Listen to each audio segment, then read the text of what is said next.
columnist at the Washington Examiner, Kristen Soltis-Anderson. Hi, Kristen. Welcome. Thanks for having me. So what are you seeing in Florida? Florida is a state that Donald Trump needs because it's 29 electoral votes. He needs to make up 64 votes over what Mitt Romney won 4 years ago. That's got to be a big piece of the puzzle. Yeah, and you're right. Did not win Florida, right? Mitt Romney did not win Florida, but it was by a very close margin. And so Donald Trump needs to improve across all sorts of types of voter groups in order to try to overcome that and take that big prize. But right now, Donald Trump is struggling amongst important groups like women and including the Latino population, which is a pretty big part of winning Florida, where Donald Trump continues to struggle. Well, Republicans used to do reasonably well with the Latino vote because they got such a heavy margin out of the very large Cuban population in Miami area. Is that changed? It's changed a little bit. So the Cuban population... Look at this poll on the screen. I'm sorry to interrupt you, Kristen. I don't know if you could see this, but you can see the Hispanic voters are heavily for Hillary Clinton. I don't guess he has any hope of winning them, but I suppose he could cut into that margin. That would make a big You're right. difference. So Mitt Romney won 39% of Latino voters in Florida 4 years ago. So Donald Trump's about 9 points behind.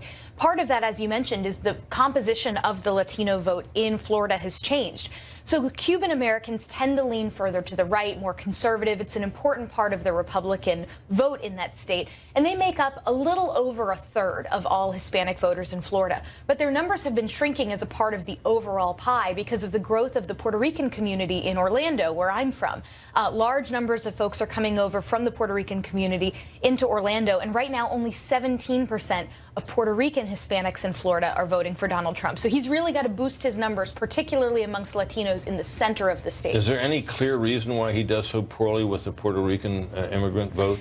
Well, in part, I think the Puerto Rican vote is more like your traditional Latino vote. Part of the reason why the Cuban American vote has leaned further to the right is, again, because of their sort of experience with communism coming over from Cuba. On the screen there, yeah, it's staggering. These are numbers that Donald Trump really needs to address if he wants to have a fighting shot in Florida. And bear in mind, Florida's not the only state where he's got to do better among the Latino vote in order to have a real chance. You've got states like Colorado that had seemed like they might be swinging back closer into potentially being gettable for Trump. If numbers like this persist, they really won't be. A state like Arizona is supposed to be a pretty solidly Republican state, but some polls have cast some doubt on that as of the last few weeks. And this is all about the Latino vote in your judgment? I think it's pretty seriously about the Latino vote. Donald Trump does very well among white voters, but in many of these states, the composition of who votes in that state has been changing. And so Donald Trump can't just run up the numbers with the white vote if he wants to succeed. In the meantime, in Florida, it appears that Marco Rubio, who was rejected by the Republican electorate in Florida as a presidential nominee, overwhelmingly, Trump won big, is doing fine, right? You're right. So Marco Rubio is ahead amongst Latino voters in Florida, despite the fact that Donald Trump is down by about 24 points, or about thereabouts, as you showed in that earlier poll. So, you know, a lot of these states, you see the Republican Senate candidates are running ahead of where Donald Trump is running. But here, part of Marco Rubio's strength really is that he has much more of a base amongst that Miami Hispanic community, much stronger running with the Cuban base, vote. Right? Very much so. So is there anything that Trump obviously could do to bolster his support there? Well, Hispanic vote, and clearly Trump has sort of struggled to make the connection on that front. I think one argument that I've heard Trump make at some points that could have an opportunity is he talks about the importance of making sure that folks who go through the legal process are sort of given that priority, given that fair shot, that lots of folks in a place like Florida do know lots of folks that have had to pay a lot in legal fees to go through the legal process to become U.S. citizens. That's one potential opportunity. I think the strongest message, though... Because people already in the state think the legal process is the way to go, and they may resent illegals. I've heard that in focus groups before from Latino voters, that while on the one hand they want to see reform of the system and they don't want to see illegal immigrants demonized, they do want to make sure that the system is fair, and they've seen folks who have had to make great sacrifices to go through the system legally. But the other strong issue that Trump has, again, is the economy. This is the #1 issue across demographic groups. Right. And it's the issue where he consistently polls the closest to Hillary Clinton when you ask, who do you trust more? I think if he gets back to focusing on that issue, that's probably the best shot he's got. Kristen, thanks very much. Thanks, Britt. If there's one state where Donald Trump's hopes of rewriting the electoral map may come true, it has been Ohio, where he continues to lead in the RCP polling average by about 2.5 points. He leads in every poll in that average except one, that being a fresh poll from Monmouth University showing Mrs. Clinton leading by 2 points. So is this poll just an outlier, or have things begun to change in her favor out there? For the answer, we turn to Julie Carr-Smythe of the Associated Press Bureau in Columbus. Hi, Julie. Thank you very much for coming on. Hello, Britt. Thanks for having me. What do you make of the Monmouth poll? Does it look like it's showing a real trend, or what? Well, I think it's probably a little too soon to say. I do think it's a pretty important poll for Hillary Clinton here, coming right off of a whole bunch of stories that were talking about how she had abandoned the state, was shifting a lot of her money out of Ohio, which made it look a lot like she was giving up. However, she did return to the state on Monday, and Bill Clinton has been in the state today and yesterday, especially aiming toward coal country, which has been a strong area for Donald Trump thus far, where we're seeing old trends really fall away out there in Appalachia, and most of those counties going for Trump. When you say the trend had been in those areas, that's what those had been blue areas, hadn't they? Right. Those areas have tended to be blue. And in this poll, it looks as if Hillary Clinton is very strong still in the northeast part of the state, but she's still close to 10 points behind where Obama was at this point in the last couple of elections. And Democrats really need to do really well in those urban areas, heavily Democratic areas in Cleveland, Toledo, and then down through Appalachia. So it's been a huge fight there because the coal jobs are going away. Trump has capitalized, as has Senate candidate Rob Portman, on some of Hillary Clinton's comments that sounded as if they were against coal miners, and that area seems to be in swing. Speaking of Portman, he was one of those I think Democrats had on their list of people who could be beaten, the incumbent Republican senator. The polling out there, we're looking at a poll there now, shows him up 15, and that same poll that showed Hillary Clinton up. I thought that was pretty striking. Does that suggest to you that whatever happens in the presidential level, that the demographics and the political coloration of the state of Ohio has really quite changed? I think we're always a divided state, and I think some of this relates to the campaign that Rob Portman has run. He's run a really well-funded sort of campaign where he's taken on our former governor, Ted Strickland, in terms of Strickland's record. Strickland had governed during the recession, and many jobs were lost, and that has just been hammered in ads by outside groups as well as by Portman. So Strickland has really taken a beating with these ads, and it's begun to show. And so I think that there may be a lot of split ticket voting this year. Portman is also he has endorsed Trump, but he's tried to stick away from Trump so that he can kind of have it both ways. And Strickland has not really managed to make that stick on Portman, that he's distancing himself from Trump. Thank you very much. Good to have you on, Julie. Thanks. As we have often noted, no Republican has ever won the White House without winning the Buckeye State, and Donald Trump has spent a lot of time in Ohio. Hillary Clinton, not so much. Fox News chief national correspondent Ed Henry has that story. Hello, Buckeyes! It was only 4 years ago this coming week, the Buckeye State and its 18 electoral votes were sewn up for Democrats. President Obama campaigning before a raucous crowd of thousands of students at The Ohio State University. OH! OH! In contrast, Hillary Clinton, who struggled to fire up millennials, avoided the entire state of Ohio for a month. Trump now leading Clinton there 43.2% to 40.8% in the Real Clear Politics average of polls, and setting off alarm bells among Ohio Democrats. Well, you know, Al Gore's campaign wrote off Ohio in 2000, and it's one of the many reasons why he lost the presidency. Hillary Clinton cannot afford to write off Ohio, but clearly she's in trouble on the trade issues. But if she's in trouble on trade in Ohio, then she's in trouble in Michigan and Wisconsin and Pennsylvania and North Carolina and Florida on trade. Yet Clinton is not aggressively campaigning in very many of those states at all. Since becoming the nominees, Trump has made 58 trips to battlegrounds, while Clinton has done just 28. I don't believe she does have the stamina.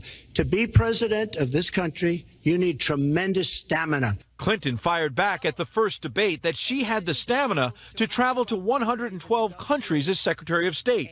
And her advisors tell us a lot of big rallies do not always translate into victory. Just ask Republican Mitt Romney. Between Labor Day and October 5th of 2012, Romney beat out the president with more campaign events, 27 to 25, but of course he lost the election. Clinton aides also note that taking time off from the trail enabled her to put more focus on debate prep, which paid off in her first face-to-face with Trump. And her campaign manager insists they're still in the running in key states like Ohio because of a superior ground game that will matter more than large Trump events. We have thousands of volunteers on the ground. We're working very aggressively to make sure that our voters either participate by voting by mail or start voting early in person just about a week from now. I think it's going to be very close. While Hillary Clinton is barely going to Ohio herself, she is sending some top surrogates like Senator Elizabeth Warren and Clinton's husband, Bill, as well. In fact, today, you see from this picture, he went on Twitter to say he went to a barber shop and he took the barber chair for a spin because he did not need an actual haircut. What he did need was to reach out to African-American voters in that barber shop because the Clinton camp believes if they can get strong African-American turnout around Youngstown and Cleveland, they can offset Trump's strong numbers with white voters in those same areas, Brett. Ed, thank you very much. Good to see you. Now, here to react is our nightly political panel, Rick Klein, political director at ABC News, and A.B. Stoddard, associate editor at Real Clear Politics. Welcome to you both. That number that Ed cited there really jumped out at me. 58 battleground state appearances by Donald Trump and 28 for Hillary Clinton. What about that, A.B.? I think the fact that she's sort of left Ohio is a huge mistake. And, you know, President Obama was smart enough to sort of leave an operation there between 08 and 12. He lost a whole bunch of, particularly African-American voters, and he registered more than 200,000 new ones in 2012 and barely beat Romney in Ohio. So she should make sure that she has all those people Robbie Mook was talking about if she's not going to be there herself. I think actually taking off time for debate prep is extremely effective. We saw 84 million people watch her take Donald Trump down on Monday night and move the polls. So if she's going to do that again this week and again before the debate on the 19th, I think that's 58 to 28. But yes, she should be in the battleground states, particularly in those areas that Ed was mentioning, that she could see softening support in Michigan, Pennsylvania, Iowa, Wisconsin, places like that. That she's got to make sure she holds the places where she has a lead, because those leads could be weakening. Britt, the Clinton campaign will tell you that Donald Trump's playing checkers and they're playing chess. There's a lot that you're not seeing in terms of the strategy right now. Being down to prep for debates, that's one piece of it. Also, the aggressive vote-by-mail voter registration efforts. The Trump campaign needs those big events because they're there signing people up. That's often the first contact they've got with voters. For the Clinton camp, they're working a lot of ways around the edges, and they don't need the big visibility. That's interesting because I had been of the opinion that Trump sort of thought rallies were all you needed. I gather they're using the rallies for more than just hearing Donald Trump. That's right, and they are drawing enormous crowds, far bigger than Clinton's crowds on average. You can't, though, reach everybody that way, and that's the flip side of it. Is that what are they doing? They're trying to sign people up to vote, but they're also trying to sign people up to help with organizing, voter turnout, and the rest of it. Yeah, that's exactly right. No, but it's really late in the game. I mean, you could find diehard Trump supporters at rallies they've been doing it all at the along. end of the summer saying, there's no volunteer office, there's no one to call. I want to help this man win, and there's no infrastructure. So it's happening now, but a lot of it, even in Florida, there was like one office before Labor Day. Now he has 27. But the ground effort on the Trump campaign came very late in the game. Well, what about the effect of the style of campaigning that's different? I mean, Trump gets out and he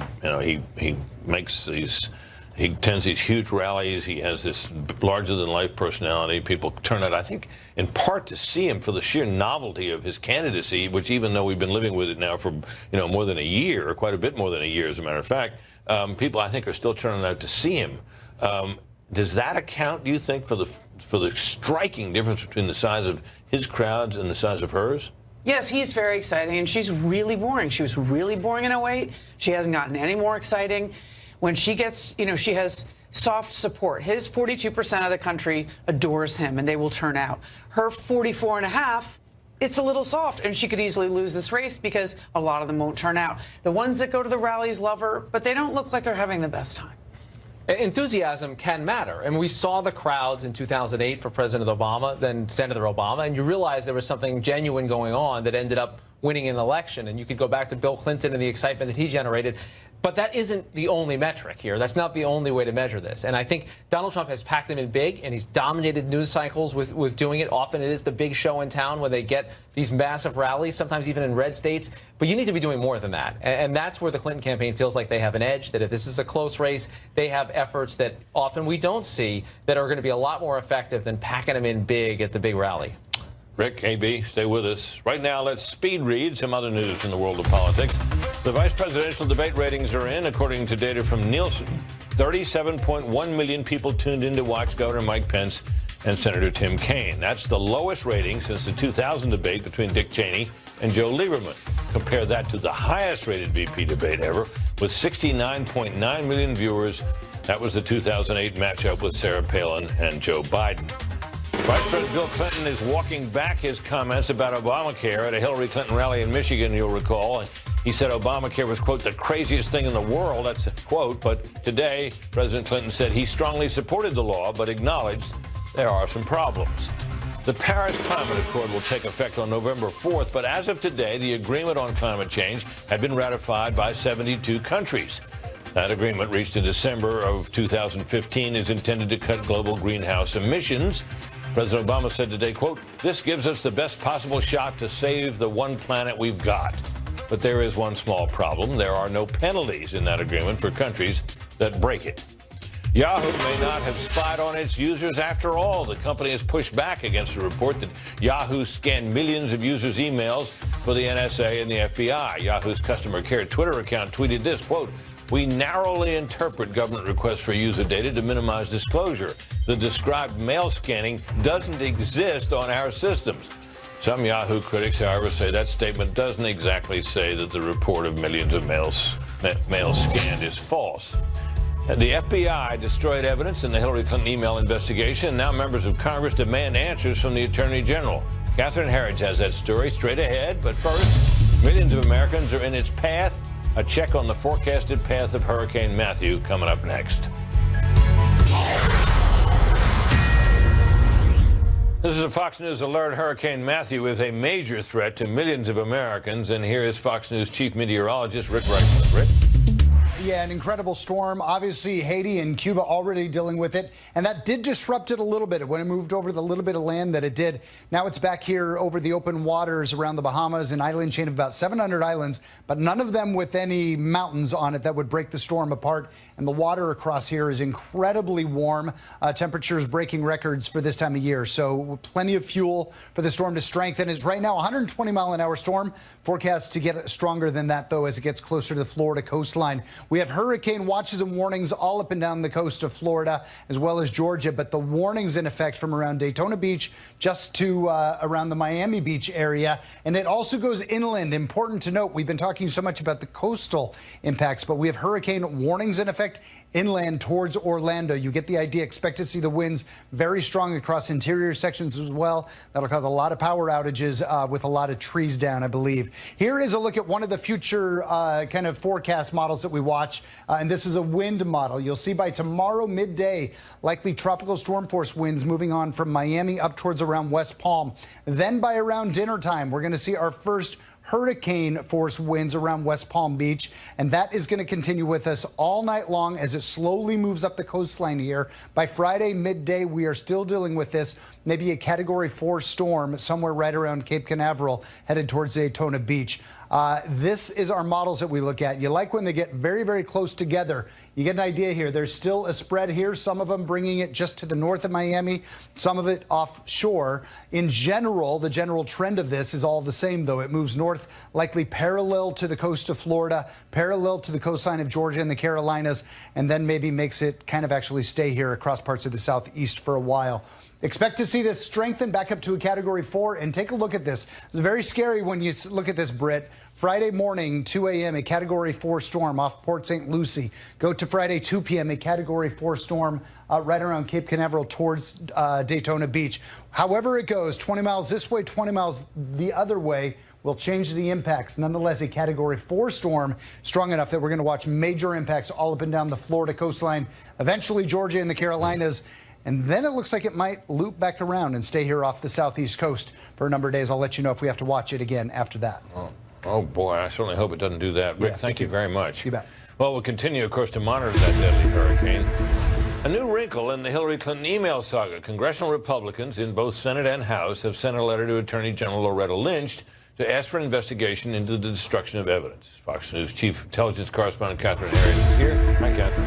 Well, that's right, Britt. This new letter today really escalates the conflict between the Justice Department and congressional investigators. It comes from the chair of 4 committees, House and Senate Judiciary Committee, as well as House Oversight and House Intelligence. And their question is why the Justice Department struck these immunity deals that allowed for the destruction of the attorney's 2 laptop computers that would have been very germane to the ongoing congressional investigations. Now, were those materials, to include the laptops, were they under a congressional subpoena or document request or anything that should have barred their destruction? This goes to the heart of the story. We've got a timeline for folks at home so that they can follow this.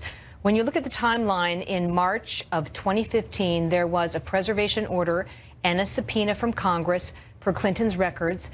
At the end of March, there was a conference call between Clinton's legal team and this IT firm in Colorado that was managing the server. Then on March 31st, the Colorado IT firm destroyed the Clinton email archive. And then in June of this year, just about 1 month before FBI Director Comey said there would be no criminal charges, there was this immunity deal which covered the computers. So it's well over a year between the congressional subpoena seeking the records and the preservation order and this immunity deal. Can it be argued that the laptops themselves were not really records? It's a great question.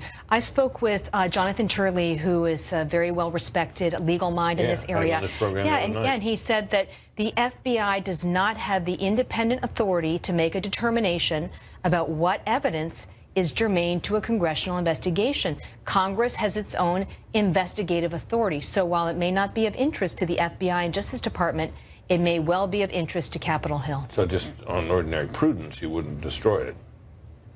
You would not. I don't know what to say about that. It really, these laptops had classified information, and under the law, once you have classified documents on a personal computer, that computer becomes government property. It's not even clear why they needed an immunity deal to get those computers. They could have gone to a judge and gotten a signed order to seize those computers. Wow. Interesting, Catherine. Thank you very much. Welcome. The vice presidential debate is yesterday's news. Now it's the second presidential debate on everybody's mind. We'll go out on the campaign trail next to see how the candidates are preparing. Stay with us.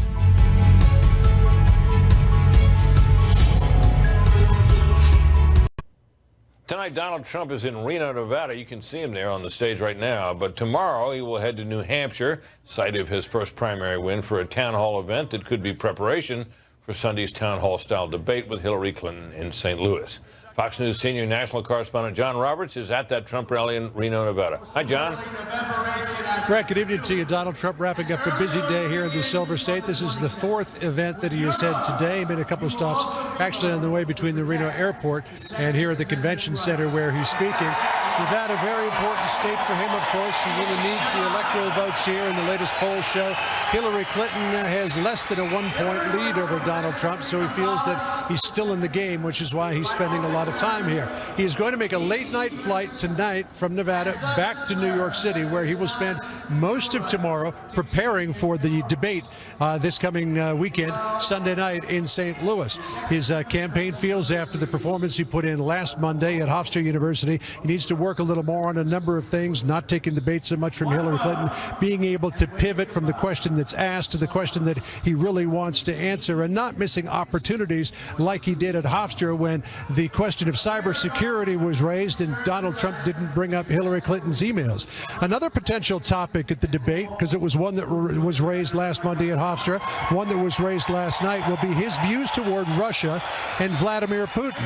Donald Trump has said that he believes that Vladimir Putin is a stronger leader than President Obama is, but today at a rally in Henderson, Nevada, he seemed to add a new degree of ambiguity to his thoughts about Vladimir Putin. Listen to what he said. They say Donald Trump loves Putin. I don't love, I don't hate. We'll see how it works. We'll see. Maybe we'll have a good relationship. Maybe we'll have a horrible relationship. Maybe we'll have a relationship right in the middle. One of the people that Donald Trump is taking a lot of coaching from on the town hall front, because that's the format for the next debate, Brett, is New Jersey Governor Chris Christie. Chris Christie really was a master of the town hall during the primary campaign. He knows how to do it. He knows how to work a crowd. So Donald Trump really is taking lessons from a master. We'll see how he can pull it off on Sunday night. Brett? John, we were noting earlier how much heavier a campaign schedule in the battleground states Donald Trump has had, and like more than twice as many appearances in battleground states than Hillary Clinton. Much of that was ascribed to the fact that Hillary Clinton did more debate prep. Has it seemed to you that Mr. Trump is off the trail in downtime, preparing to a much greater extent than he did for the first debate? Well, you probably remember, Britt, that Donald Trump was making fun of Hillary Clinton for being off the road. He made that comment to her at the debate at Hofstra, which she shot back. Yes, I did take time to prepare for this debate. I also prepared to be president. Donald Trump, though, is kind of getting a taste of his own medicine. He'll be off the trail most of tomorrow. He does have that one event, that town hall event tomorrow night. And then he is off the trail the entire day on Friday. They had a full slate of events. They decided to cancel that. He'll also spend a lot of time on Saturday preparing for the debate. But then he wants to go do this event in Wisconsin. It's the fall festival there. He feels like he promised the people of Wisconsin they was going to be there for that event, so he will keep to that. Then he'll head to St. Louis for the debate on Sunday. But yes, taking more time off the trail, Brett, to prepare for this event, because they see these numbers in the battleground states. They know if he has another bad performance the way he did a week ago at Hofstra, that could severely affect his chances of getting the Oval Office. Brett? John, thanks very much. Hillary Clinton, meanwhile, is off the campaign trail as she preps for Sunday's debate. She has been holed up in her Washington, D.C. home and only making appearances at a couple of fundraisers. Fox News senior political correspondent Mike Manuel is here. Hi, Mike. Britt, good evening. We're less than 5 weeks from Election Day, and Hillary Clinton's not in battleground states doing big rallies or traditional campaign events. She is fundraising here in the Washington area. And just last Saturday, the Clinton campaign announced it had raised more than $154 million in September for her presidential bid and for the Democratic Party. In her campaign itself, Hillary for America reported having more than $59 million on hand. Clinton flew to Washington this morning from her home in New York and gave a double thumbs up when asked about her running mate Tim Kaine's performance in last night's debate. Since arriving here in Washington, she's been out of sight until the two fundraisers this evening, including one featuring actresses Juliana Margulies and Eva Longoria at the event where women's groups are raising money on her behalf. Clinton made her first public comments at the vice presidential debate. I thought Tim did a great job, and every time he tried to push Mike Pence to defend what Donald Trump has said and done, Pence just bobbed and weaved, tried to get out of the way, because after all, trying to defend Donald Trump is an impossible task. As for the next showdown with Donald Trump, Clinton spent much of the afternoon huddled with members of her debate prep team. A senior aide says today's session was more focused on talking through policy and not doing mock debates. While Clinton put in plenty of prep work before the first debate, her campaign chairman noted this afternoon that Sunday night will be different, with questions coming from the two moderators and the audience. I think Hillary did a lot of town hall debates and a lot of town halls during the course of the primaries and into the general, so she's very used to the format. She likes it. She likes answering questions from individual citizens. That, she listens hard and relates to people. And that's a format that Donald Trump isn't as used to. And so we'll see. As for the fundraising, it is worth noting it is very rare for the Clinton campaign to allow reporters and cameras into these events. The last time a camera was allowed in, Clinton made her basket of deplorables comment about Trump supporters, which got a great deal of play and came up again in last night's debate. It sure did, Mike. There's clearly been a spring in her step, and ever since the first debate. Is it clear to you that she's preparing for this one really in an entirely different way? She seems to be in much better spirits in recent days and seeing some of the polls showing that she got a bounce coming out of that first debate. They said there were not mock debates this time. Last time she had her aide, Philippe Rines, playing the role of Donald Trump and jousting with her and trying to get under her skin. This time they said they were just talking policy today, so we'll see if it's a different outcome on Sunday night. Mike, thanks very much. A possible Edward Snowden copycat has been busted by the FBI. The feds have charged an NSA contractor who worked at the same company as Edward Snowden with stealing classified materials. His name is Harold Martin and is a former Navy officer who lives in Maryland. Investigators suspect Martin of taking classified computer codes that the NSA can use to break into government computers in nations including North Korea, Russia, Iran, and China.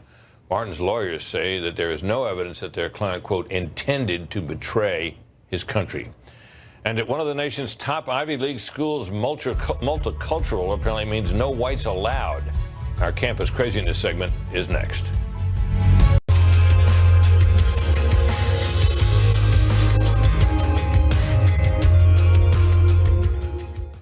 Time now to take a look at some of the craziness at our nation's campuses. The student paper at Harvard University has called on the school to treat illegal immigrants as United States citizens. An editorial in the Harvard Crimson refers to Harvard's current policy, which treats illegal immigrants as foreign students as, quote, an indignity. The editorial calls for illegal immigrants to be featured on the school website and emphasizes the need for more diversity in the school's health services. Harvard University was quick to note that any such changes would not impact financial aid for illegal immigrants, as foreign students, including illegal immigrants, are already eligible for need-based financial aid from the university. Columbia University, meanwhile, is set to hold a No Whites Allowed student event. A webpage for the Students of Color Leadership Retreat describes the event as an intensive weekend of personal development, empowerment, and community building for student leaders at Barnard and Columbia who identify as African, African American, Black, Latino, Hispanic, Asian, Asian American, Pacific Islander, Arab, and Middle Eastern, Native and Indigenous, and multi-ethnic, multiracial. The event will be held in November, and is hosted by Columbia's official Multicultural Affairs Office. It was first reported by the College Fix, which covers college news. Earlier this week, a student group at the Claremont Colleges in California held an event focused on the mental health problems caused by masculinity. The website Campus Reform, which covers college news, found a Facebook page for the event which notes, quote, masculinity can be extremely toxic to our mental health, both to the people who are pressured to perform it and the people who are inevitably influenced by it. The group, which is named the 5CS Thrive, bills itself as a, quote, you guessed it, a safe space for students. And student leaders at James Madison University down in Virginia were given a 7-page speech guide which includes, quote, 35 dumb things well-intended people say. The guide, which is published online by the College Fix, advises against referring to older people as cute or saying, if you're going to live in this country, learn to speak the language. James Madison University told Fox News that the document is really not a speech code and the university honors free speech. If you've got a Campus Craziness story, let us know. Email us and tell us about it, campuscraziness@foxnews.com. We'd appreciate hearing from you. By most accounts, Governor Mike Pence won last night's vice presidential debate, but not everyone is reportedly happy about it. Or are they? We'll take a look at that next.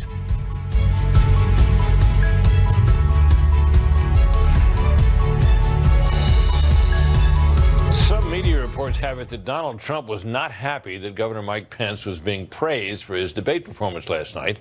The Trump campaign has denied that, and Trump even said this today in Nevada.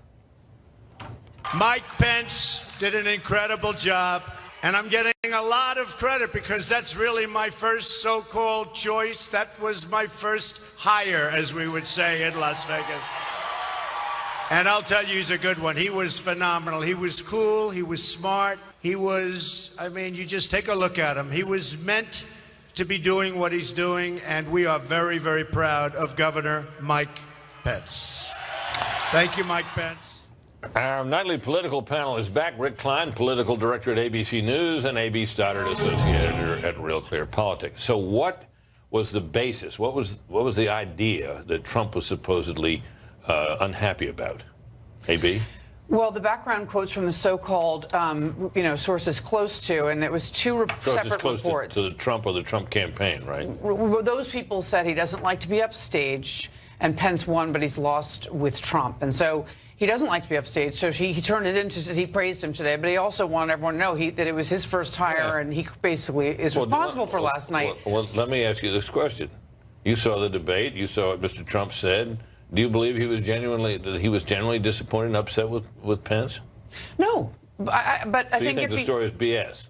But if I'll change my mind on Sunday night if Hillary tries to trap him into something and he starts throwing things and says, I'm a better debater than you and Mike Pence, then I'll believe it. But at this point, I think he's pretty happy that Mike Pence delivered. So, Britt, there's a danger in overshadowing the top of the ticket. But here's a spoiler alert. Mike Pence is not going to overshadow Donald Trump. Donald Trump is Donald Trump. We don't have to worry about Kaine or Pence. Either one of them, the top of the ticket's that big. I think where there might be concern in Republican circles is that Mike Pence was defending a candidate who almost didn't exist in this race. He was defending often the candidate that he wished would exist, and he didn't engage in his spirited defense. That he argued traditional conservative positions that Trump has not necessarily emphasized. That's exactly right. And when put on the spot by Tim Kaine to defend some of the things that Trump has personally said, Pence largely took a pass. He didn't want to go there. And whether that was just him defending his own reputation or just doing the best job he could. Strategy, that's right. It's strategy. And I think he did a very effective job. The issue that was highlighted as one where there was a difference was on Russia and Putin. What was that all about? Well, I mean, Mike Pence supported the Iraq war. He's a free trader, and he's very strong on this Russia issue, and he showed that last night. He's not where Donald Trump is. And Kaine was trying to say he removed provisions in the convention platform that would have aided the rebels in the Ukrainian army and on. But he didn't get it out, and they were talking over each other. But Pence was actually talking about a stance on Russia that Trump has not articulated. That's exactly right. He was articulating what's a more traditional conservative view on it, and that is not what Donald Trump has said. Okay. Thanks, panel. Donald Trump, by the way, has found an unlikely ally in Senator John McCain. Trump once said McCain, you'll remember this, was not a war hero because he was captured. But now Senator McCain has defended Trump's comments on veterans with PTSD. Many people thought the media took Trump's words out of context and made it seem like Trump said vets who suffer from PTSD are weak. McCain said this just shows media bias. Your thoughts, panel?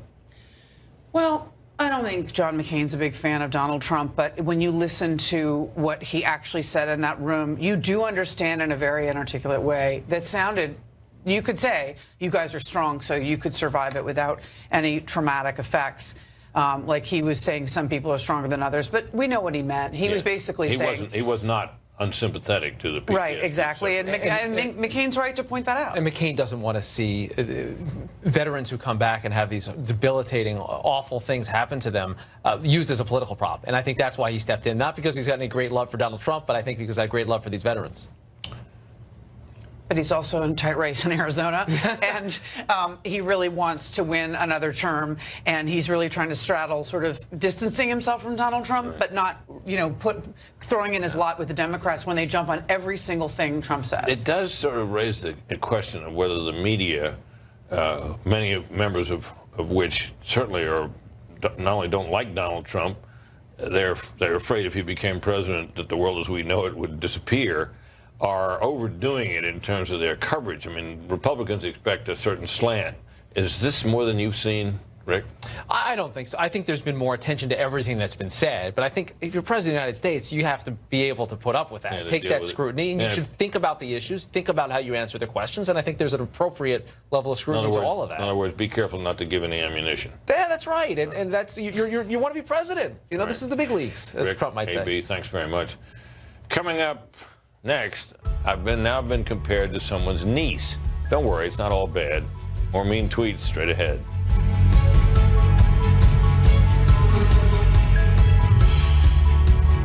Now it's time for you to be heard. Here is some of the feedback I'm getting from the Twitterverse. Rachel Gill said, quote, angry that Brit Hume and Shannon Bream show map with 263 electoral votes for Hillary and people haven't voted yet. Those are estimates based on polling, Rachel.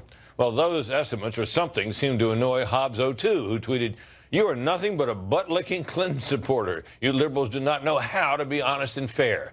Not everyone was buying that, though, including David Tendler, who said, you're even more of a Trump lapdog than I thought. I got some encouragement, though, from Michael Caldwell, who tweeted, quote, when both sides are taking shots at you, you're probably doing it right. Keep crapping and every